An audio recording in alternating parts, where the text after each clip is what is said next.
Hi guys, welcome to my YouTube channel.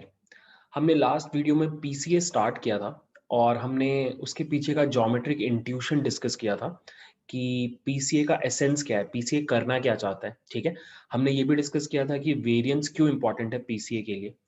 और अब आज के वीडियो में हम क्या करने वाले हैं, हम एक प्रॉपर मैथमेटिकल फॉर्मुलेशन क्रिएट करेंगे कि पीसीए क्या प्रॉब्लम सॉल्व करना चाहता है और फिर हम उसका सोल्यूशन डिस्कस करेंगे। ठीक है, और फिर मैं उस सोल्यूशन को एक कोड के थ्रू आपको दिखाऊंगा। Okay, so let's start the video. So ये लास्ट वीडियो में स्टैब्लिश हो गया था कि PCA is just trying to reduce the dimensionality of your data set. मतलब अगर आपके पास बहुत ज़्यादा हाई डायमेंशन में डेटा है, आप उसको रिड्यूस करके लो डायमेंशन में ला सकते हो while maintaining the essence of your data. मतलब डेटा जो रिप्रेजेंट करना चाहता है वो रिप्रेजेंटेशन लोअर डायमेंशन में भी रहेगा। इसका मतलब जब आप मशीन लर्निंग एल्गोरिदम को लगाओगे लोअर डायमेंशन में, तब भी आपको उसी तरह के रिजल्ट्स मिलेंगे जैसे आपको हायर डायमेंशन में मिलते थे। ठीक है, बट अब हम क्या डिस्कस करने वाले हैं कि पीसीए मैथमेटिकली क्या प्रॉब्लम सॉल्व करता है। क्योंकि सी एट द एंड सारे machine learning algorithms are mathematical models, right. तो उनको एक मैथमेटिकल ऑब्जेक्टिव फंक्शन चाहिए होता है जिसको वो सॉल्व करने का ट्राई करते हैं, और वही मैथमेटिकल ऑब्जेक्टिव फंक्शन हम लोग इस वीडियो में डिस्कस करने वाले हैं। ठीक है, तो what I will do is I will quickly show you कि एग्जैक्टली पीसीए में क्या हो रहा है। सो देखो, मान लो हमारे पास एक 2D में डेटा सेट है।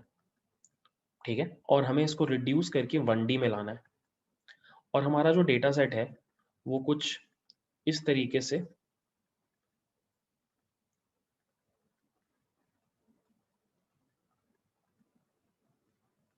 फैला हुआ है। ठीक है, this is our data set in 2D। और अब मुझे क्या करना है, मुझे एक सिंगल ऐसा एक्सिस फाइंड करना है जिसके ऊपर मैं अपने डेटा को प्रोजेक्ट कर पाऊँ और मुझे उतने ही अच्छे रिजल्ट्स मिले जितने मुझे 2D में मिल रहे हैं। आई गेस आप देख पा रहे हो और आप समझ पा रहे हो कि वो शायद ये एक्सिस हो सकता है। क्यों? क्योंकि जो वेरिएंस है वो आपका इस एक्सिस पे ऑलमोस्ट उतना ही है जितना आपका इन दोनों एक्सिस पे है, ऑलमोस्ट। ठीक है, तो एग्जैक्टली अब पीसीए क्या सॉल्व करेगा वो मैं आपको बताता हूँ।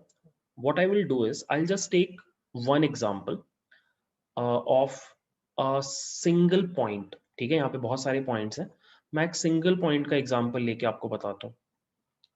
सो लेट्स से ये हमारा पॉइंट है, लाइक यहाँ पे बहुत सारे पॉइंट्स हैं, इनमें से एक पॉइंट ये है।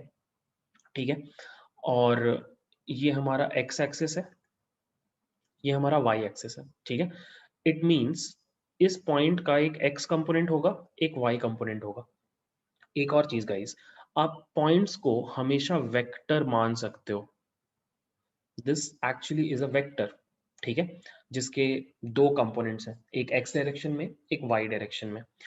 अब मुझे क्या करना है, एक्चुअली मुझे इस वेक्टर को एक दूसरे वेक्टर पे प्रोजेक्ट करना है। सो ये जो लाइन है ये खुद भी तो एक वेक्टर ही है, राइट। और टू बी ऑनेस्ट, ये वेक्टर का मैग्नीट्यूड से मुझे मतलब नहीं है, मुझे इस ये लाइन कितना लंबा है इससे मतलब नहीं है, मुझे बस इस वेक्टर का डायरेक्शन चाहिए। तो इन अ वे मुझे ये यूनिट वेक्टर फाइंड करना है। I have to find this unit vector. ठीक है, अब यूनिट वेक्टर को मैं यू से रिप्रेजेंट कर रहा हूँ, और फिलहाल मैं मान ले रहा हूँ कि ये यूनिट वेक्टर है, this is that unit vector. ठीक है, और ये जो मेरा पॉइंट है इसको मैं एक वेक्टर एक्स से रिप्रेजेंट कर रहा हूँ। ठीक है, ये यूनिट वेक्टर u है और ये x है। ठीक है, अब देखो गाइस, मुझे क्या करना है कि मुझे इस पॉइंट को इस वेक्टर पे प्रोजेक्ट करना है। ठीक है, आपने शायद वेक्टर्स में प्रोजेक्शन पढ़ा होगा। सो जब भी आप कभी एक वेक्टर को दूसरे वेक्टर पे प्रोजेक्ट करते हो, तो जो प्रोजेक्शन होता है वो कैसे निकलता है, वो बहुत सिंपल है, आप ऐसे निकालते हो u डॉट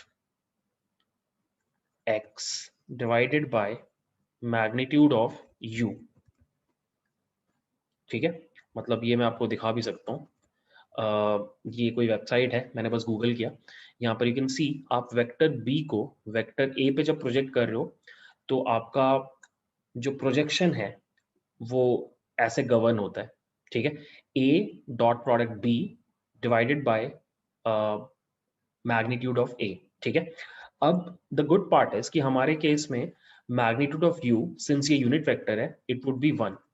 तो इसका मतलब हमारा जो प्रोजेक्शन है that will be u times x, या फिर आप इसको लिख सकते हो u ट्रांसपोज x।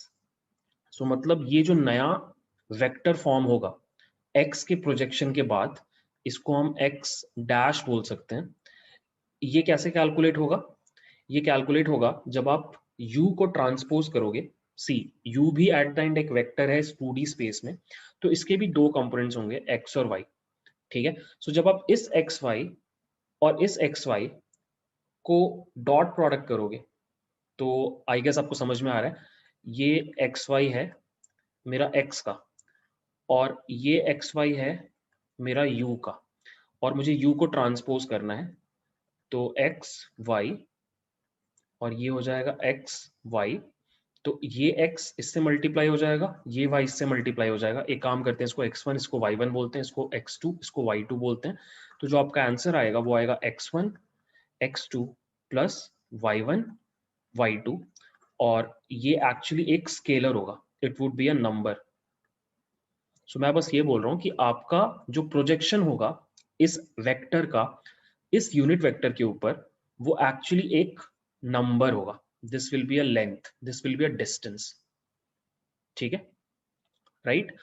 अब देखो, इसी तरीके से और भी पॉइंट्स होंगे, और भी पॉइंट्स होंगे इस तरीके से, और मुझे हर पॉइंट को ऐसे ही प्रोजेक्ट करना है इसी तरीके से, और हर प्रोजेक्शन से मुझे क्या मिलेगा? एक स्केलर। सो यहां तक बात समझने का ट्राई करना कि हम हर वेक्टर को एक यूनिट वेक्टर के ऊपर प्रोजेक्ट कर रहे हैं, और हर इंडिविजुअल वेक्टर के लिए मुझे एक स्केलर क्वांटिटी मिल रहा है, which is basically giving me the length of the projection of that particular vector on our unit vector u, right?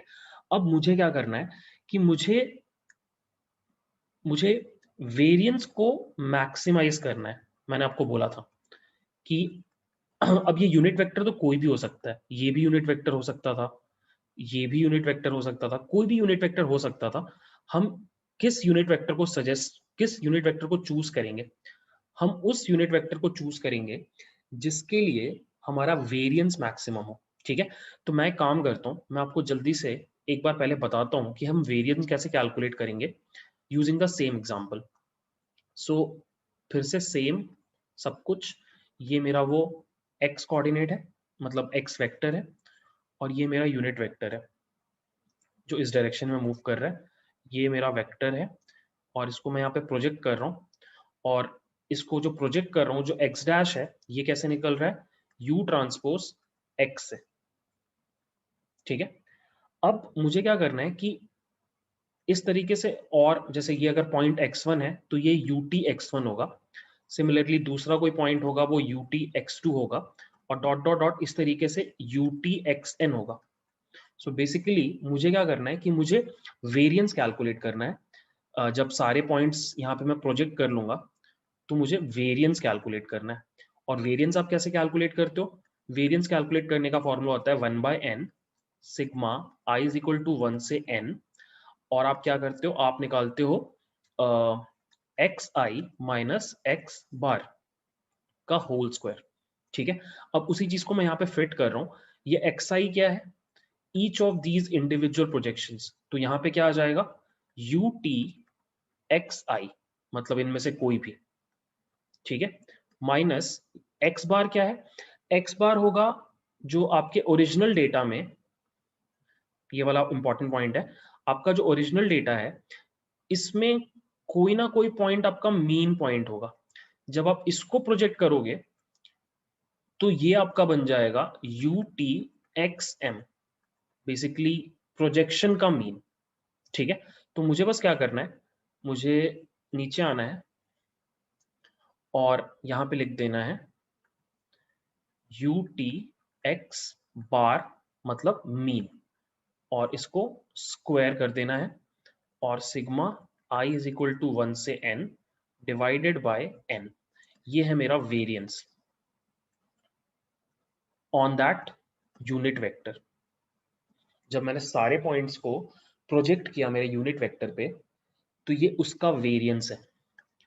अब बस मुझे मैथमेटिकली क्या करना है, पीसीए को यूज करके मुझे उस यूनिट वेक्टर को फाइंड करना है, मुझे उस यू को फाइंड करना है जिसके लिए ये जो पूरा क्वांटिटी है ये मैक्सिमम हो। गाइस ये सबसे इंपॉर्टेंट लाइन है कि लाइन यूनिट वेक्टर तो कोई भी हो सकता था, कोई भी यूनिट वेक्टर हो सकता था, और आप एक्चुअली सबके ऊपर प्रोजेक्ट कर करके चेक भी करोगे, बट आपको वो पर्टिकुलर यूनिट वेक्टर चाहिए जिसके ऊपर इन सारे पॉइंट्स को जब आप प्रोजेक्ट कर रहे हो तो उन प्रोजेक्शंस का जो वेरिएंस है वो मैक्सिमम हो। मतलब मैं आपको जल्दी से समझाता हूँ, मतलब आई थिंक शायद थोड़ा सा ट्रिकी हो गया। So let me quickly show you. मान लो अगर आपके आपके पास सिर्फ 2 पॉइंट्स होते मान लो सिर्फ 2 पॉइंट्स होते, ये 2 पॉइंट्स होते, और आपने ये यूनिट वेक्टर लिया होता, तो ये एक प्रोजेक्शन आता, ये एक प्रोजेक्शन आता, तो आपका वेरिएंस कुछ इतना होता, प्रोपोर्शनल टू दिस। बट अगर आप इस डायरेक्शन में यूनिट वेक्टर लेते तो आपका प्रोजेक्शन बस इतना आता, इतना कम डिस्टेंस। तो ऑब्वियसली ये वाला डायरेक्शन बेटर है ना, बट ये वाला बेटर है या ये वाला बेटर है या ये वाला बेटर है, ये हमें निकालना है। चलो ये वाला तो क्लियरली रिजेक्ट हो गया, बट इन तीनों में से बेटर कौन है ये हमें निकालना है। ठीक है, तो वही मैं बोल रहा हूं कि ये जो अभी हमने निकाला इसको बोलते हैं मैथमेटिकल ऑब्जेक्टिव फंक्शन। ठीक है, इसी को सॉल्व करके पीसीए हमें वो डायरेक्शन देगा जहां पे आपको मैक्सिमम वेरिएंस मिलेगा। ठीक है, सो एक बार मैं समराइज कर रहा हूं। What you have to do is PCA को क्या करना है, पीसीए को एक ऐसा यूनिट वेक्टर फाइंड करना है जिसके लिए इस पूरे टर्म का वैल्यू मैक्सिमम हो। You have to maximise this entire value, और जो यूनिट वेक्टर ये करके देगा उसी यूनिट वेक्टर को मैं चूज करूंगा। ठीक है, तो अब ये एक ऑप्टिमाइजेशन प्रॉब्लम बन गया। अभी हमने ऑप्टिमाइजेशन प्रॉब्लम्स के बारे में बात नहीं किया है, हम लोग कुछ वीडियोस के बाद इसके बारे में बात करेंगे। और एनीवेज इसको सॉल्व करना थोड़ा डिफिकल्ट काम है, यहाँ पे आपको थोड़ा हाई लेवल मैथ्स लगता है और वो अभी इस वीडियो के स्कोप में नहीं है। So what I will do is, ये प्रॉब्लम फॉर्मुलेशन तो मैंने आपको बता दिया, अब मैं आपको डायरेक्टली इसका सोल्यूशन बताऊंगा कि जब लोगों ने इसको सॉल्व किया तो क्या सोल्यूशन निकला, वो हम नेक्स्ट डिस्कस करेंगे। और वो डिस्कस करने के पहले आपको दो कॉन्सेप्ट्स पता होने चाहिए, एक कोवेरिएंस क्या होता है, दूसरा आइगन वेक्टर और आइगन वैल्यूज क्या होता है। अगर आपको ये दोनों कॉन्सेप्ट समझ में आ गए तो फिर आपको इसका सॉल्यूशन भी समझ में आ जाएगा। ठीक है, so let's discuss covariance. So guys now let's discuss about covariance and covariance matrix. ठीक है, सो हमने मीन के बारे में पढ़ा कि mean is basically the measure of central tendency, मतलब सेंटर कहाँ पे है ये बताता है मीन। बट अगर आप इन दोनों डेटा सेट्स के ऊपर बात करो तो इन दोनों का मीन एग्जैक्टली सेम है। मतलब मीन को यूज करके आप डेटा कितना स्प्रेड आउट है ये नहीं बता सकते, और फिर इसी से इस प्रॉब्लम को सॉल्व करने के लिए वेरिएंस आया। ठीक है, बट वेरिएंस का भी एक प्रॉब्लम है। वेरिएंस अगर आप चाहो तो हमेशा एक ही एक्सिस पे निकाल सकते हो। मतलब मान लो ये आपका डेटा है, like this is your data, right. अब इसका वेरिएंस जो है वो एक्स एक्सिस पे अलग निकलेगा, वाई एक्सिस पे अलग निकलेगा। सो एक्स एक्सिस पे it would be somewhere around this, और वाई एक्सिस पे समथिंग लाइक दिस, राइट। तो वेरिएंस हमेशा आपका एक सिंगल एक्सिस का मेट्रिक है, बट वेरिएंस कभी भी ये नहीं बताता कि एक्स और वाई के बीच में कैसा रिलेशनशिप है, या फिर अगर दो से ज्यादा वेरिएबल्स है तो उनके बीच में कैसा रिलेशनशिप है। मतलब वेरिएंस का प्रॉब्लम क्या है, कि लेट्स से हमारे पास ये डेटा है और फिर ये डेटा है। ठीक है, मान लो ये -1 -1 है, ये 0 0 है, ये -1 सॉरी ये 1 -1 है। ठीक है, सिमिलरली दिस इज, और मैंने यहाँ पे भी गलती किया, दिस शुड बी -1 1। ठीक है, और ये हो जाएगा -1 -1, ये हो जाएगा 1,1, ठीक है, और ये 0,0। सो यहाँ पर अगर आप नोटिस करो तो इन दोनों ही डेटा सेट्स में वेरिएंस सेम आएगा, ठीक है। मतलब ये डिस्टेंस 1 का स्क्वायर और ये 0 प्लस 0, मतलब बेसिकली दोनों डायरेक्शन में आपका वेरिएंस सेम आएगा, ठीक है, दोनों ही डेटा सेट्स के लिए। मतलब ये डेटा सेट और ये data set according to variance same है, बट ऐसा है नहीं, दोनों डेटा सेट्स बहुत अलग है, ठीक है। तो अब क्वेश्चन आता है कि क्या कोई ऐसा क्वांटिटी है जो एक्स और वाई में जो रिलेशनशिप है वो बता पाए। तो यहीं पर कोवेरिएंस आता है। कोवेरिएंस आपका डेटा में एक्स और वाई के बीच में क्या रिलेशनशिप है ये बताता है। कैसे निकाला जाता है? आप बेसिकली एक्स वाली क्वांटिटीज को मल्टीप्लाई, मतलब बेसिकली आप इन दोनों को मल्टीप्लाई करते हो, इन दोनों को मल्टीप्लाई करते हो, इन दोनों को मल्टीप्लाई करते हो और जोड़ के 3 से डिवाइड कर देते हो। जैसे अगर आप इस वाले डेटा सेट का कोवेरिएंस निकालोगे तो -1 multiplied by 1 -1 plus 0 multiplied by 0 0 और 1 multiplied by -1 will be -1 divided by 3, मतलब -2/3। वेर एज यहाँ पर अगर आप देखो तो it would be this 1 multiplied by 1 1 plus 0 multiplied by 0 0 plus -1 multiplied by -1 1 divided by 3 is equal to 4/3। So you can see यहाँ पे covariance, I am sorry, this should be 2, ठीक है, कोवेरिएंस दोनों का अलग आ रहा है। सो ये पॉजिटिव नंबर आ रहा है क्योंकि ये जो कोवेरिएंस है ये पॉजिटिव है, मतलब ये बोल रहा है कि आपका जैसे जैसे एक्स बढ़ रहा है वैसे वैसे आपका वाई बढ़ रहा है। और यहाँ पे आपका कोवेरिएंस नेगेटिव आ रहा है, इसका मतलब जैसे जैसे एक्स बढ़ रहा है आपका वाई घट रहा है, ठीक है। So this is very closely related to correlation. अगर आपने कभी कोरिलेशन पढ़ा है, कोरिलेशन और कोवेरिएंस सेम चीज होता है, बस कोरिलेशन को आप -1 से 1 के रेंज में रोक देते हो, कोवेरिएंस के ऊपर ऐसा कोई रेस्ट्रिक्शन नहीं होता, ठीक है। तो कोवेरिएंस अगर मैं समराइज करूं तो इट्स दिस स्टैटिस्टिकल क्वांटिटी जिसको यूज करके आप आपका जो डेटा है वो एक दूसरे पे, लाइक जो एक्सेस है वो एक दूसरे के साथ कैसे चेंज कर रहे हैं और कैसे बिहेव कर रहे हैं ये बताता है, ठीक है। अब एक और चीज हम डिस्कस करेंगे, दैट इज कोवेरिएंस मैट्रिक्स। सो मान लो आपके पास एक डेटा है जहां पे आपके पास x1 x2 दो कॉलम्स है, 2D डेटा है लाइक दिस। इसका कोवेरिएंस मैट्रिक्स कैसे निकलता है?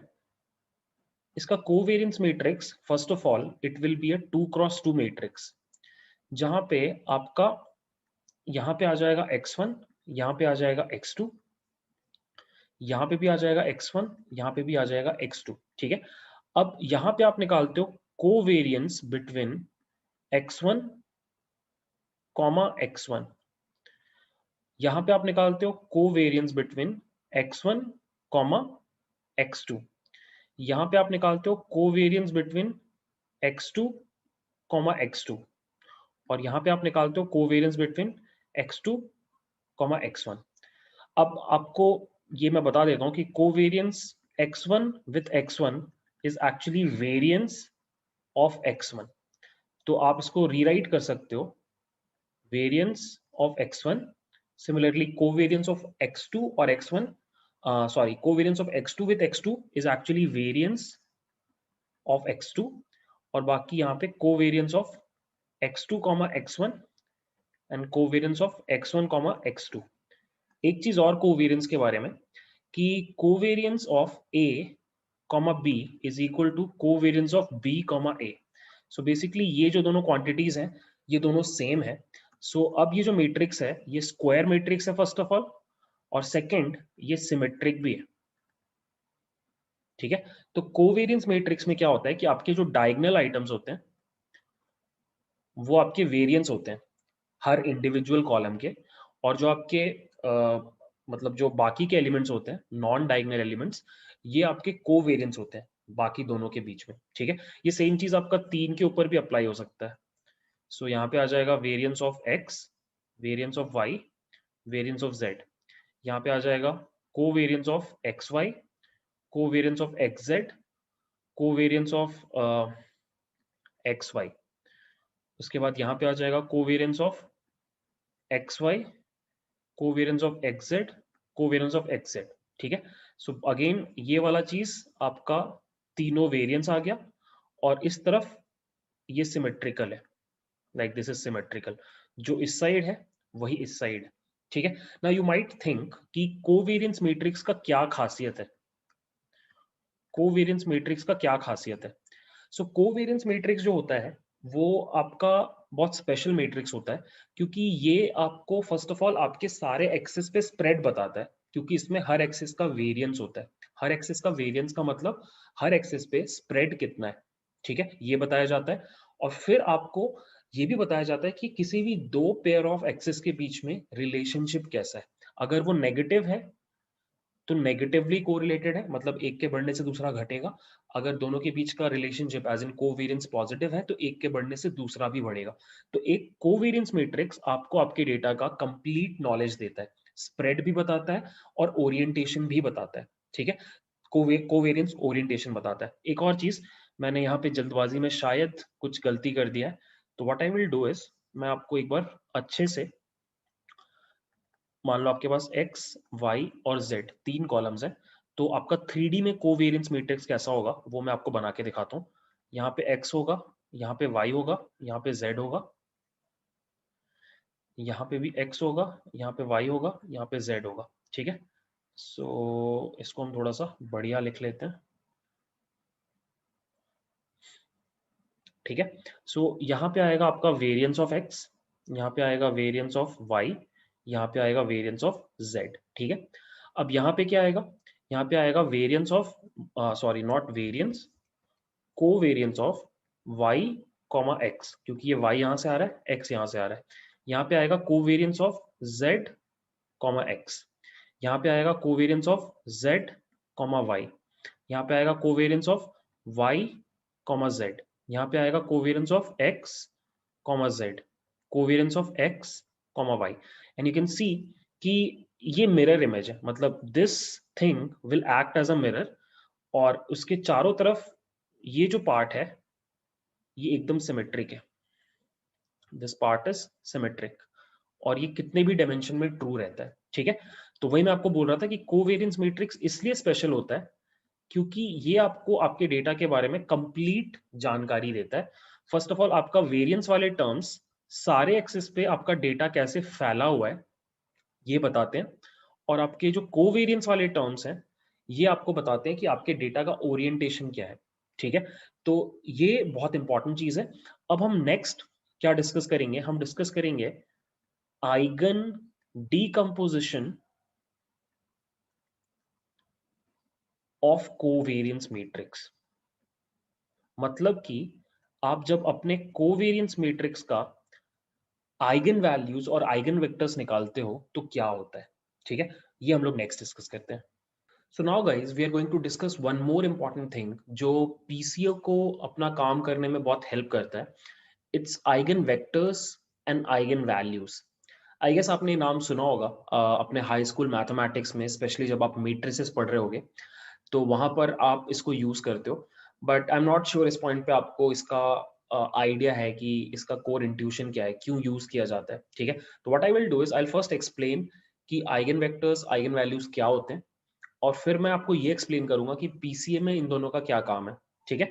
बट द प्रॉब्लम इज कि आइगन वैल्यू और आइगन वेक्टर समझने के पहले आपको समझना पड़ेगा कि मेट्रिसेस एज लीनियर ट्रांसफॉर्मेशन कैसे काम करते हैं। सो हम सभी ने मेट्रिसेस देखा है, right. But to be honest बहुत कम ही स्टूडेंट्स को मैंने देखा है इंट्यूटिव लेवल पे पता है कि मेट्रिसेस क्या करते हैं। सो अगर मैं आपको बहुत इंट्यूटिव लेवल पे बताऊं तो matrices are basically linear transformations. मतलब कि अगर आपके पास लेट्स से एक 2D कोऑर्डिनेट सिस्टम है, 2D कोऑर्डिनेट सिस्टम में मतलब यहाँ पे बहुत सारे पॉइंट्स हैं, राइट, खूब सारे पॉइंट्स है। एक कोऑर्डिनेट सिस्टम बहुत सारे पॉइंट से मिलकर बनता है, हर पॉइंट का कुछ कोऑर्डिनेट्स होता है, जैसे ये 1 1 हो सकता है, ये 1 2 हो सकता है, ये 1 3 हो सकता है, और each point can be treated as a vector. So basically आपका जो कोऑर्डिनेट सिस्टम होता है it's basically a collection of infinite vectors, right. अब जैसे आप इसके ऊपर एक मैट्रिक्स अप्लाई करते हो, ये मैट्रिक्स क्या करता है, इस कोऑर्डिनेट सिस्टम को ट्रांसफॉर्म कर देता है। जैसे कि एक ट्रांसफॉर्मेशन ये हो सकता है कि आपके सारे वेक्टर्स ऐसे हो जाएं, मतलब पहले अगर इस तरीके से सारे वेक्टर्स थे, ग्रिड फॉर्म कर रहे थे, तो हो सकता है कि एक ट्रांसफॉर्मेशन के बाद वो ऐसे घूम जाए। ठीक है, और भी अलग अलग ट्रांसफॉर्मेशन हो सकते हैं। आपका स्ट्रेच हो जाए, घूम करके स्ट्रेच हो जाए, या स्क्विश कर जाए, अलग अलग ट्रांसफॉर्मेशंस होते हैं। अब द थिंग इज कि ये बहुत इंट्यूटिव चीज है, ये आपको देख करके ही समझ में आएगा। So what I will do is I will show you this tool. ये एक टूल मुझे मिला ऑनलाइन, और यहाँ पर आई विल शो यू कि अगर आपके पास एक वेक्टर है और आप उसके ऊपर एक ट्रांसफॉर्मेशन अप्लाई कर रहे हो, ये है वो मैट्रिक्स ट्रांसफॉर्मेशन 2011, और मैं दोनों साइड ग्रिड्स दिखा रहा हूँ। तो यू कैन सी कि जब आपने ये ट्रांसफॉर्मेशन अप्लाई किया तो ये पूरा कोऑर्डिनेट सिस्टम कैसे ट्रांसफॉर्म हो गया, और ये वेक्टर देखो कहां से कहां पहुंच गया। अगर आप इस वेक्टर का बात करो तो ये वेक्टर इस नए ट्रांसफॉर्म स्पेस में यहां पर होता। अगर आप इसका बात करो, ये वेक्टर स्पेशल वेक्टर है, इसके बारे में थोड़ी देर के बाद बात करेंगे। ये जो इसका डायरेक्शन पहले था वही इसका डायरेक्शन बाद में भी है। व्हाट अबाउट दिस वन, इसका भी डायरेक्शन और मैग्नीट्यूड दोनों चेंज हो गया। सिमिलरली आप इसको घुमा के देख सकते हो कि सारे वेक्टर्स के ऊपर क्या असर पड़ रहा है। सो इन शॉर्ट, जब आप एक मैट्रिक्स ट्रांसफॉर्मेशन अप्लाई कर रहे हो, आपके कोऑर्डिनेट सिस्टम के जितने भी वेक्टर्स हैं उनका direction as well as magnitude change हो जा रहा है। Basically they are getting knocked off from their span. Span क्या होता है, जैसे ये वेक्टर है, इसका स्पैन है ये पूरा एक्सिस, तो ये इस एक्सिस से हट जा रहा है, और कई बार इसका मैग्नीट्यूड भी चेंज हो जा रहा है। हो सकता है स्ट्रेच हो जाए, हो सकता है स्क्विश हो जाए। ठीक है, मैं आपको एक दो और ट्रांसफॉर्मेशन दिखाता हूँ। जैसे कि एक ट्रांसफॉर्मेशन हो सकता है 3-1-1-2। यू कैन सी ये रहा वो ट्रांसफॉर्मेशन। और अगर आप इसमें अलग अलग वेक्टर्स का बात करो, जैसे कि ये वेक्टर ऐसा हो जाएगा, ये वेक्टर देख लो, ये एक स्पेशल वेक्टर है जिसका डायरेक्शन चेंज नहीं हो रहा है, हाँ, बट इसका मैग्नीट्यूड चेंज हो रहा है, मैग्नीट्यूड चेंज हो रहा है। व्हाट अबाउट दिस वन, इसका भी डायरेक्शन प्लस मैग्नीट्यूड चेंज हो रहा है। ठीक है, व्हाट अबाउट दिस वन, इसका भी डायरेक्शन प्लस मैग्नीट्यूड चेंज हो रहा है। सो नटशेल में matrices are basically linear transformations, जिनको जब आप एक कोऑर्डिनेट सिस्टम के ऊपर लगाते हो तो उस कोऑर्डिनेट सिस्टम के सारे पॉइंट्स या जो वेक्टर्स हैं वो ट्रांसफॉर्म हो जाते हैं, वो अपनी जगह से हिल जाते हैं। ठीक है, तो एक दो और मैं आपको बताता हूँ। जैसे ये आपने शायद देखा होगा, ये बहुत फेमस है, 1001। इसको बोला जाता है आइडेंटिटी मैट्रिक्स। आइडेंटिटी मैट्रिक्स इसलिए बोला जाता है क्योंकि इस मैट्रिक्स का खासियत क्या है कि जब आप इसको अप्लाई करते हो किसी कोऑर्डिनेट सिस्टम पे तो कोई चेंज नहीं आता, मतलब सारे वेक्टर्स अपनी ही जगह पर है। यू कैन सी सारे वेक्टर्स अपनी ही जगह पर है, कोई चेंज नहीं आया। ठीक है, बट वही अगर आप कोई और मैट्रिक्स ट्राई करो तो ट्रांसफॉर्मेशंस आने लग जाते हैं। तो आई होप आपको इस पॉइंट पे एटलीस्ट इतना समझ में आ गया कि मैट्रिसेस क्या करते हैं। Matrices are basically linear transformations जो आपके कोऑर्डिनेट सिस्टम में चेंजेस लाते हैं, घुमाते हैं, एक्सपैंड करते हैं, स्क्विश करते हैं, अलग अलग टाइप के ट्रांसफॉर्मेशंस लाते हैं। ठीक है, अब क्वेश्चन ये आता है कि आइगन वेक्टर्स क्या होते हैं, what are eigen vectors. So eigen vectors are special vectors. ये वो वेक्टर्स हैं जिनके ऊपर जब आप ट्रांसफॉर्मेशन लगाते हो तो इनका डायरेक्शन चेंज नहीं होता। जैसे मैंने आपको थोड़ी देर पहले दिखाया भी था, मैं आपको एक और दिखाता हूँ। जैसे कि ये ट्रांसफॉर्मेशन हमने लगाया 3-1-0-2, ये ट्रांसफॉर्मेशन हमने लगाया, और ये यहाँ पर यू कैन सी कि जैसे कि ये है, ये जो वेक्टर है 1-0, ये एक्चुअली इस नए ट्रांसफॉर्म स्पेस में 3-0 पे चला गया। इन शॉर्ट 3 टाइम्स मैग्नीट्यूड इसका बढ़ गया, बट डायरेक्शन अभी भी इसका सेम है। ठीक है, तो ये जो वेक्टर है ये एक स्पेशल वेक्टर है कि बाकी वेक्टर्स की तरह इसका डायरेक्शन चेंज नहीं हुआ, ये अपने ही स्पैन पे है अभी भी। हाँ, भले इसका मैग्नीट्यूड चेंज हो गया, ये एक्सपैंड कर गया, लेकिन अभी भी इसका डायरेक्शन सेम है, तो इसी को आप आइगन वेक्टर बोलते हो। सो जब आप एक लीनियर ट्रांसफॉर्मेशन अप्लाई करते हो तो आपको मिनिमम दो आइगन वेक्टर्स मिलते हैं, मतलब जब आप एक 2D कोऑर्डिनेट सिस्टम में अप्लाई करोगे एक लीनियर ट्रांसफॉर्मेशन, तो आपको दो आइगन वेक्टर्स मिलते हैं। जैसे कि दूसरा आइगन वेक्टर ये है, like see this is the second eigen vector, ये भी 2 टाइम्स स्केल हो गया है, बट इसका अभी भी जो डायरेक्शन है वो सेम है। ठीक है, अगर मैं आपको एक और एग्जांपल दूं ट्रांसफॉर्मेशन का, एक और ट्रांसफॉर्मेशन हम अप्लाई कर सकते हैं, 0.5 -1 -1 0.5। अब यहां पर क्या हो रहा है कि यहां पर अपने पास आ, हाँ सी, ये जो वेक्टर है, ये वेक्टर हमारा आइगन वेक्टर है। क्यों? क्योंकि इसका स्पैन देखो सेम है, ये अपने ही डायरेक्शन में है, बस इसका जो मैग्नीट्यूड है वो उल्टा होके हाफ हो गया। सी यहाँ पे 1 था, तो पहले -1 हुआ, उल्टा हुआ, और फिर उसका हाफ हो गया -0.5। ठीक है, तो इसमें जो स्केलिंग फैक्टर है दैट इज -0.5। ठीक है, और एक और होगा, खोजना पड़ेगा कहां पर है, probably this one I guess, -1 1 is scaled to -1.5 1.5।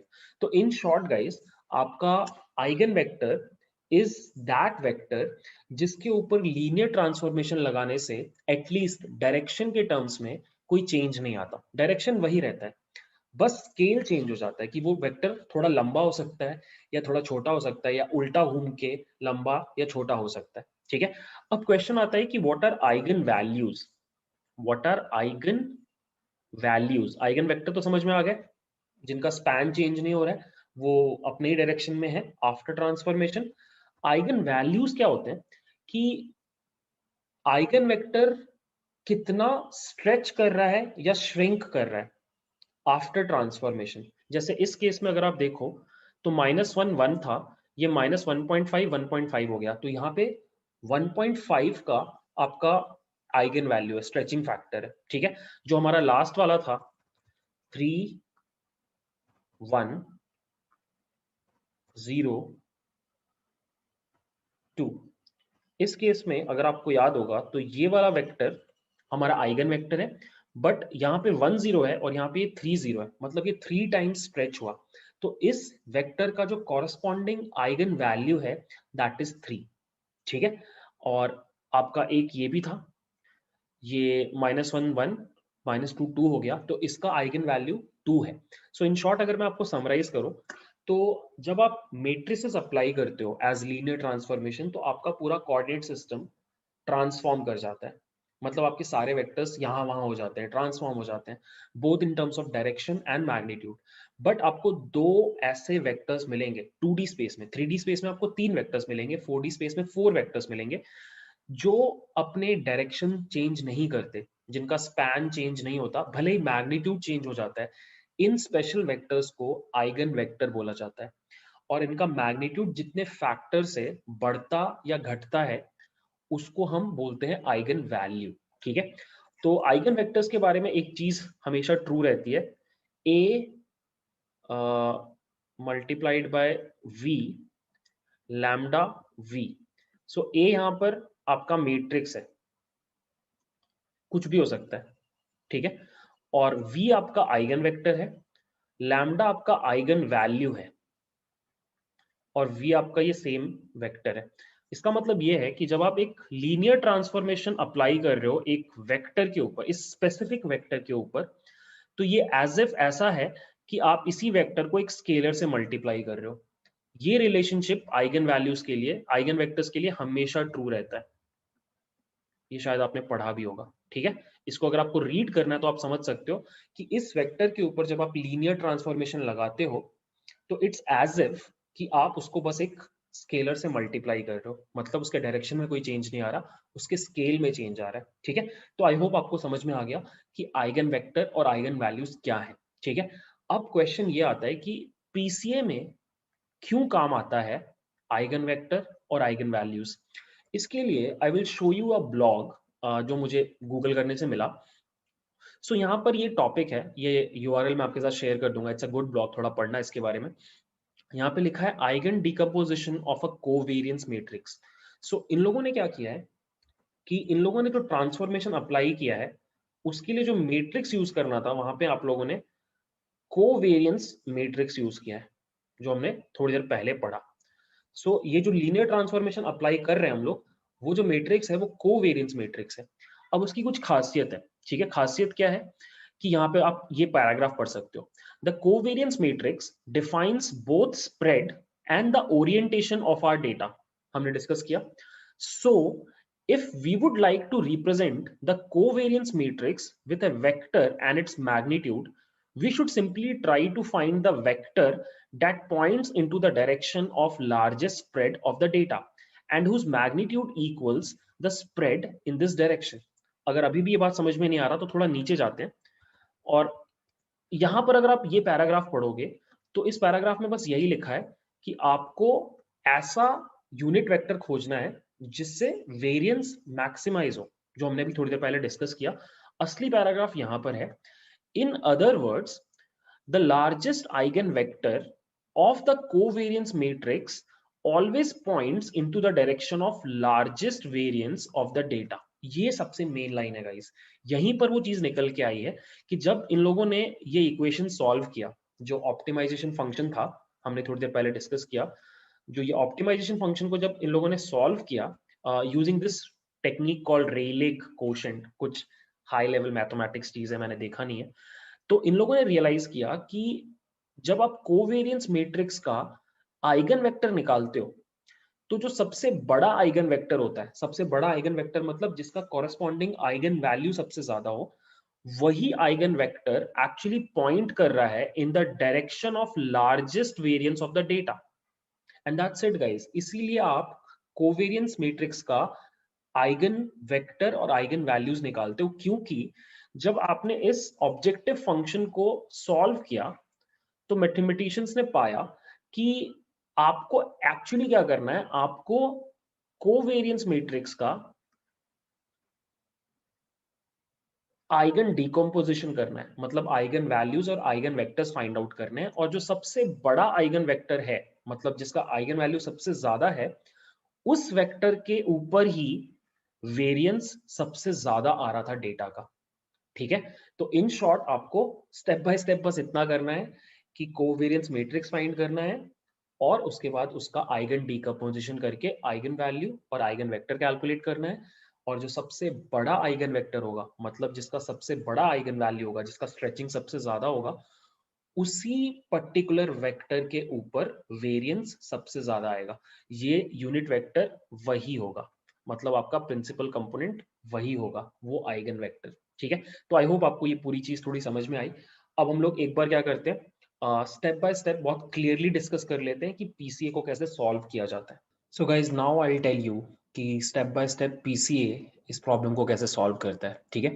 So let's take an example कि हमारे पास एक डेटा सेट है जहाँ पे हमारे पास 3 इनपुट कॉलम्स हैं, F1, F2, F3, ठीक है, और फिर हमारा कुछ टारगेट कॉलम है, उससे कुछ फर्क नहीं पड़ता।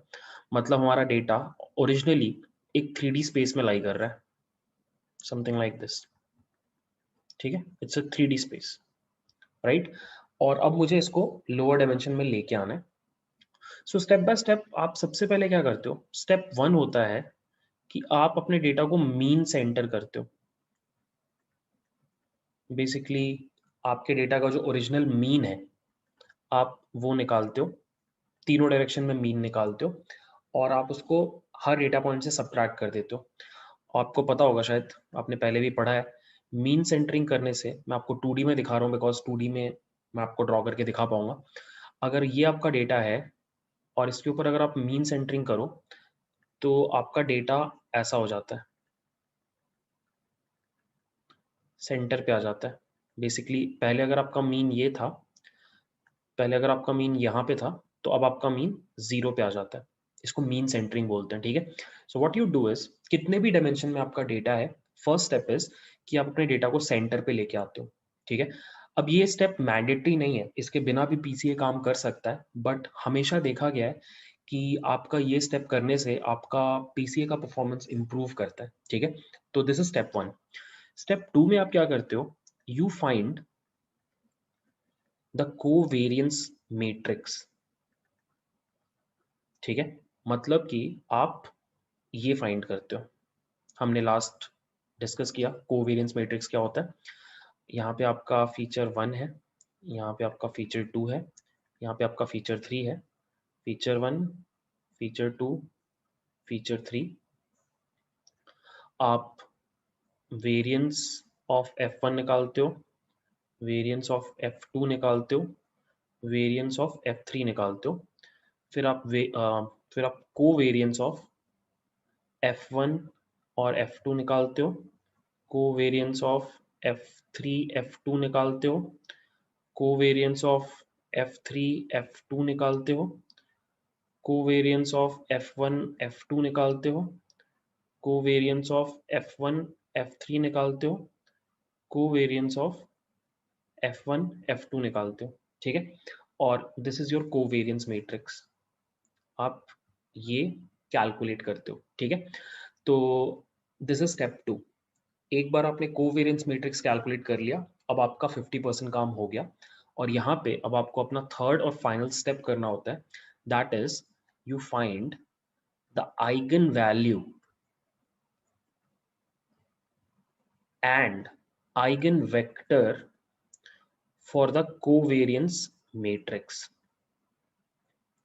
ठीक है, मतलब आपको 3 सेट ऑफ वेक्टर्स मिलेंगे। अगर आप 3D डेटा में हो तो आपको 3 वेक्टर्स मिलेंगे और 3 आइगन वैल्यूज मिलेंगी, λ1, λ2, λ3। ठीक है, अब वही 3 जो वेक्टर्स हैं वो बताते हैं कि उस पर्टिकुलर डायरेक्शन में, मतलब जिस भी वेक्टर का आइगन वैल्यू सबसे ज्यादा है वही आपका प्रिंसिपल कंपोनेंट 1 बनता है, जो सेकंड है वो आपका PC2 बनता है, और जो 3 है वो आपका PC3 बनता है। अब ये आपके ऊपर है कि आप PC1 PC2 को मिला करके 2D में जाना चाहते हो या सिर्फ PC1 को पकड़ के 1D में जाना चाहते हो। आपके पास दोनों ऑप्शंस हैं, आप 3D से 2D में आ सकते हो, आप 3D से 1D में भी आ सकते हो।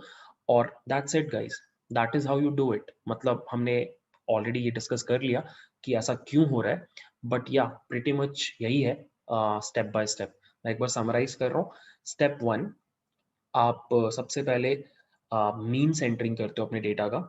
स्टेप 2, कोवेरियंस मैट्रिक्स फाइंड करते हो, जो कि बहुत ही ईजी है। आपको in fact np dot covariance function को कॉल कर लेना होता है और आपका काम हो जाता है। और स्टेप 3 में आपको बस कुछ नहीं करना है, आपको आइगन वेक्टर्स और आइगन वैल्यूज कैलकुलेट करने हैं, जो अगेन कैलकुलेट करना बहुत ईजी है बिकॉज आपके पास लीनियर अलजेब्रा बोल के एक सब लाइब्रेरी है numpy के अंदर, उसके अंदर आइगन वैल्यूज कैलकुलेट करने का डायरेक्ट फंक्शन है। ठीक है, तो आप ये तुरंत कैलकुलेट कर सकते हो। इनफैक्ट आपको ये कुछ भी नहीं करना है, ये सब कुछ इंटरनली scikit-learn खुद कर देगा। बट मैं आपको थोड़ी देर के बाद जो कोड दिखा रहा हूँ उसमें I am not going to use scikit-learn, तो मैं आपको खुद से स्टेप बाय स्टेप सारे स्टेप्स करके दिखा रहा हूँ।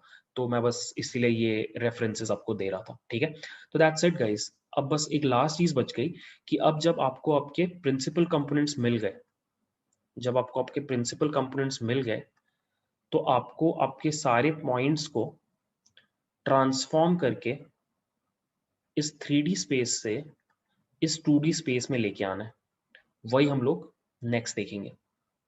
सो नाउ दैट हमारे पास हमारे प्रिंसिपल कंपोनेंट्स हैं, अब बस हमें एक सिंगल काम करना है। हमारा जो पॉइंट्स है सारे के सारे जो ओरिजिनली 3D प्लेन में है, उसको उठा करके हमें अपने प्रिंसिपल कंपोनेंट्स के ऊपर प्रोजेक्ट करना है। ठीक है, सो बेसिकली अगर हमारे पॉइंट्स कुछ ऐसे हैं,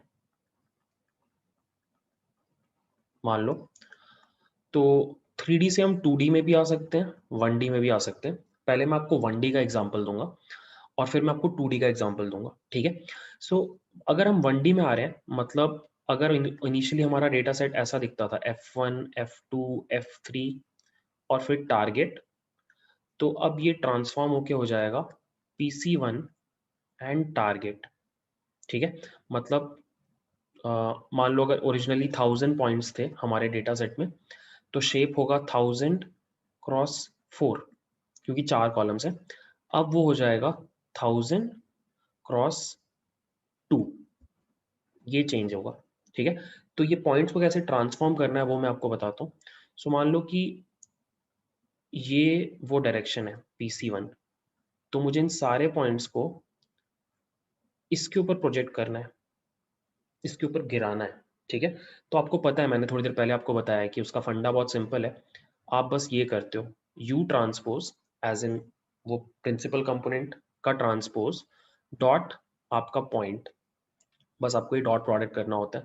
सो अगर आपके पास ये जो पूरा डेटा है, इसका शेप अगर 1000,3 है, क्योंकि आपके पास ओरिजिनली 1000 डेटा पॉइंट्स थे और 3 कॉलम्स है क्योंकि 3D में है, और आपका ये जो वेक्टर है ये भी 3D में ही वेक्टर है, तो इसका शेप होगा 1,3, राइट। तो आपको बस क्या करना है, अब ये डॉट प्रोडक्ट करना है between this and this, but इस डॉट प्रोडक्ट को करने के पहले आपको इसको ट्रांसपोज करना है, तो इसको ट्रांसपोज करने से ये 3,1 हो जाता है, और फिर आपको बस 1000,3 multiplied by, not multiplied by, dot product 3,1 करना है। ये और ये सेम है, तो डॉट प्रोडक्ट होगा, और जो डॉट प्रोडक्ट का रिजल्ट होगा वो ये होगा 1000 क्रॉस 1, बेसिकली ये वाला कॉलम आपका बन जाएगा, और ये टारगेट को आप एज इट इज कॉपी कर दोगे and your data set is ready, right. Simple है, मतलब ऐसे भी सोच सकते हो कि एक सिंगल पॉइंट को आपको बस क्या करना है, इस वेक्टर से डॉट प्रोडक्ट करवा देना है, आपको एक सिंगल स्केलर मिल जाएगा, वही स्केलर वैल्यू आपके PC1 में आ जाएगा, ठीक है। तो ये हो गया 1D के केस में। अब लेट्स से कि हमें 2D के केस में करना है, मतलब मुझे मेरा डेटा 3D में है और उससे मुझे मान लो इस प्लेन के ऊपर सारे पॉइंट्स को गिराना है, एक 2D प्लेन के ऊपर सारे पॉइंट्स को गिराना है। तो फिर से सब कुछ सेम है, आपका जो डेटा है उसका शेप ओरिजिनली 1000,3 है, और अब सिंस ये दो वेक्टर्स हैं तो इनका शेप होगा 2,3, दो वेक्टर्स 3 डायमेंशनल स्पेस में।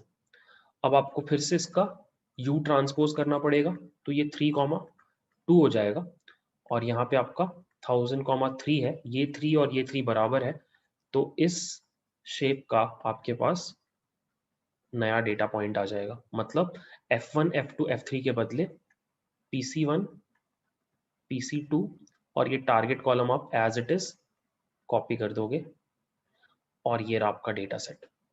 सो नटशेल में अगर मैं आपको बताऊं, आपको कुछ भी नहीं करना, आपको अपने डेटा पॉइंट्स को डॉट प्रोडक्ट करना है आपके वेक्टर्स के ट्रांसपोज से, ठीक है। दैट्स इट, आपको कुछ भी नहीं करना। ये सेम फंडा आप कितने भी हायर डायमेंशनल स्पेस में अप्लाई करो, आपको हमेशा आपके ट्रांसफॉर्म्ड वेक्टर्स मिल जाएंगे, ठीक है। सो नाउ दैट हमने पूरे डिटेल में डिस्कस कर लिया कि क्या क्या चीजें हमें करनी थी, अब मैं आपको एक प्रैक्टिकल कोड के थ्रू समझाता हूँ कि ये स्टेप्स कैसे होंगे, ठीक है। Let's move on to the coding part. So guys, अब हमने सारे स्टेप्स डिस्कस कर लिए और हमें प्रॉब्लम फॉर्मुलेशन भी समझ में आ गया। अब मैं आपको एक डेटा सेट यूज करके PCA अप्लाई करके दिखाऊंगा, ठीक है। So what I have done is I have created a data frame जहां पर मेरे पास 3D में डेटा है, देयर आर 3 कॉलम्स, और it's a binary classification problem, मतलब देयर आर लेबल्स 1 और 0। So let me first show you the data. ये जो पूरा कोड है, इससे डरने का जरूरत नहीं है। यहाँ पे बस मैंने एक डेटा फ्रेम क्रिएट किया है 40 रोज का और 4 कॉलम्स का। Let me show you that. So you can see this is the data frame that I have. See, this is the data frame. So there are 3 features: feature 1, feature 2, feature 3, and then I have the target column, ठीक है।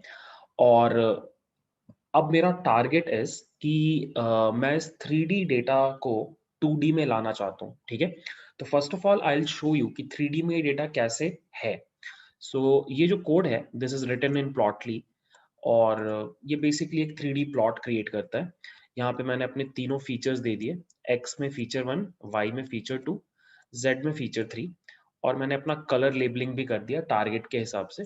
सो जैसे ही मैंने इस code को run किया, you can see this is the 3D plot that I have got, ठीक है। सो 3D में ये डेटा कुछ इस तरीके से अरेंज्ड है। सी, इस तरीके से ये डेटा अरेंज्ड है, ठीक है। अब मुझे क्या करना है, मुझे बेस्ट पॉसिबल दो एक्सिस निकालने हैं 2D में, जिनको यूज करके मैं इस डेटा को बेस्ट रिप्रेजेंट कर पाऊं एक 2 डायमेंशनल कोऑर्डिनेट सिस्टम में। ठीक है, मेरा यही एंड गोल है। So now what I will do is, हम स्टेप बाय स्टेप जो भी हमने सीखा वो अप्लाई करेंगे। सो जैसे आपको पता है, सबसे पहला स्टेप इज ऑलवेज आप मीन सेंटरिंग करते हो। ठीक है, सो यहाँ पे मैंने स्टैंडर्ड स्केलर को कॉल करके मेरे डेटा के ऊपर ये स्केलिंग परफॉर्म किया। ठीक है, scaling complete, step 1 is done. Next is step 2। Step 2 में व्हाट यू डू इज, आप अपना कोवेरियंस मैट्रिक्स फाइंड करते हो। सो यहाँ पर वही कोड लिखा है कि मैंने np.cov फंक्शन को कॉल करके अपने तीनों कॉलम्स प्रोवाइड कर दिए, और ये रहा गाइस मेरा कोवेरियंस मैट्रिक्स। सो यहाँ पे डायगोनल आइटम्स वेरिएंसेस हैं तीनों के तीनों कॉलम्स का, और जो नॉन डायगोनल आइटम्स हैं वो कोवेरियंस है। तो this is our covariance matrix. ठीक है, नाउ कम्स स्टेप 3। स्टेप 3 आपको पता है, स्टेप 3 में what you do is you find out the eigenvectors and eigenvalues. So step 3 is finding eigenvalues and eigenvectors. ठीक है, so इस step में I have called this function np.linearalgebra.eig. ठीक है, और मैंने अपना कोवेरियंस मैट्रिक्स पास कर दिया, और उसने पलट के मुझे दो चीजें दी, मेरे आइगन वैल्यूज और मेरे आइगन वेक्टर्स। अब आपको याद रखना है कि अगर आप एक 3D डेटा पे काम कर रहे हो तो आपको 3 आइगन वेक्टर्स मिलेंगे और 3 ही आइगन वैल्यूज मिलेंगे। सो जब मैं इस कोड को रन कर रहा हूँ, you can see these are my eigen values 1.35, 0.94, 0.77, और इनके कॉरेस्पॉन्डिंग जो मेरे आइगन वेक्टर्स हैं वो ये रहे, सी 3 वेक्टर्स 3D स्पेस में। सो ऑब्वियसली आइगन वेक्टर्स का शेप 3x3 होगा, हर वेक्टर का शेप 1x3 है। ठीक है, और ऐसे 3 वेक्टर्स है। अब आगे का जो कोड है ये थोड़ा कॉम्प्लेक्स दिख रहा होगा आपको, बट इसमें बस मैंने इतना किया है कि मैंने इन तीनों वेक्टर्स को उस स्पेस में प्लॉट करके दिखाया है। सो अगर मैं इस कोड को रन करूं, यू वुड सी कि हमारा ये रहा गाइस, ये 3 हमारे वेक्टर्स है। ठीक है, सो इसमें सबसे टॉलेस्ट वेक्टर ये वाला लग रहा है, और सेकंड वाला इस डायरेक्शन में लग रहा है। There is one more vector जो पता नहीं किस तरीके से ओरिएंटेड है, ठीक से समझ में नहीं आ रहा, बट या ये दोनों हमारे प्रिंसिपल कंपोनेंट्स बनेंगे, PC1 और PC2, टॉप 2 आइगन वेक्टर्स। ठीक है, सो मैंने बस वही किया है, मैंने अपने तीनों आइगन वेक्टर्स में से जो टॉप 2 आइगन वेक्टर्स है वो मैंने फेच कर लिया, और उनको मैं PC बुला रहा हूँ, एज इन मेरा प्रिंसिपल कंपोनेंट्स बुला रहा हूँ। सो ये मेरा फर्स्ट आइगन वेक्टर है, यहाँ पर आप देख सकते हो 0.536947, और ये 6501 और 75 वाला सेकेंड है। या ठीक है, सो मैंने अपने टॉप 2 आइगन वेक्टर्स उठा लिए। अब बस मुझे क्या करना है कि जो मेरे एग्जिस्टिंग पॉइंट्स हैं, जो 40 रोज है मेरे पास, उनको मुझे इस नए 2D कोऑर्डिनेट सिस्टम में शिफ्ट करना है। सो अगर पहले मेरे डेटा का शेप 40,3 था, तो अब मेरे डेटा का शेप शुड बी 40,2, क्योंकि अब आप 2D कोऑर्डिनेट सिस्टम में लेके आ रहे हो। तो मैंने बस यही किया, मैंने np.dot प्रोडक्ट को कॉल किया, और मैंने यहाँ पे अपना पूरा वेक्टर दे दिया, मतलब अपना पूरा डेटा दे दिया, और उसको pc.t से, मतलब अपने प्रिंसिपल कंपोनेंट्स का जो वेक्टर है उसको ट्रांसफॉर्म कर दिया। तो इसका शेप इज 40,3, एंड इसका शेप, मतलब प्रिंसिपल कंपोनेंट का ओरिजिनल शेप था 2,3, अब वो 3,2 हो जाएगा। तो this one is, let me show you, मेरा जो डेटा है दैट इज 40,3, और जो मेरा PC था, मतलब प्रिंसिपल कंपोनेंट, वो ओरिजिनली 2x3 था, और इसको मैंने ट्रांसपोज कर दिया, तो अब वो 3,2 हो गया। और आपको पता है डॉट प्रोडक्ट करने के लिए आपको ये दोनों चीजें सेम होनी चाहिए, और अगर ये दोनों चीजें सेम हो जाती है तो जो नया मैट्रिक्स बनता है उसका शेप बाहर वाले दोनों नंबर्स होते हैं। सो यू कैन सी ये डॉट प्रोडक्ट अप्लाई करने पे मेरे पास 40,2 का एक नया डेटा फ्रेम फॉर्म हो जाएगा। सो मैंने वही डेटा फ्रेम यहाँ पे फॉर्म कर लिया, और जो मेरा टारगेट कॉलम था उसको मैंने एज इट इज कॉपी कर लिया नए वाले डेटा फ्रेम में, और ये रहा गाइस मेरा नया डेटा फ्रेम। सो PC1, PC2 और ये सेम टारगेट है, जो ऊपर जो टारगेट कॉलम था उसको मैंने एज इट इज यूज कर लिया, ठीक है। 10111 यहाँ पर भी you will see the same thing 10111, ठीक है। अब बस लास्ट काम ये है कि मेरे पास ये 2D डेटा है, इसको मुझे बस प्लॉट करके आपको दिखाना है in this 2D coordinate system, और वही मैंने यहाँ पे किया है। और इस कोड को रन करते ही ये रहा गाइस हमारा आउटपुट। सो हमने वो स्नैपशॉट ले लिया हमारे डेटा का, 3D में था 2D में आ गया। So you can just go to this notebook and you can cross check कि किस एंगल पे ये स्नैपशॉट लिया गया है, कि इस डेटा से आई डोंट नो कैसे आपने स्नैपशॉट लिया, किस एंगल से स्नैपशॉट लिया, कि अब आपके पास ये 2D डेटा आ रहा है, ठीक है। And that is how principal component analysis works, ठीक है। नटशेल में यही है, ठीक है। सो आई होप आपको ये पूरा जो प्रॉब्लम फॉर्मुलेशन वाला वीडियो है ये ठीक से समझ में आया। अब हम नेक्स्ट वीडियो में क्या करने वाले हैं कि हम एक रियल वर्ल्ड डेटा सेट लेंगे, एमनिस्ट डेटा सेट, और हम उसके ऊपर पीसी अप्लाई करके चीज़ों को थोड़ा और डिटेल में स्टडी करेंगे, ठीक है। So that's it for this video guys, thanks for watching, bye.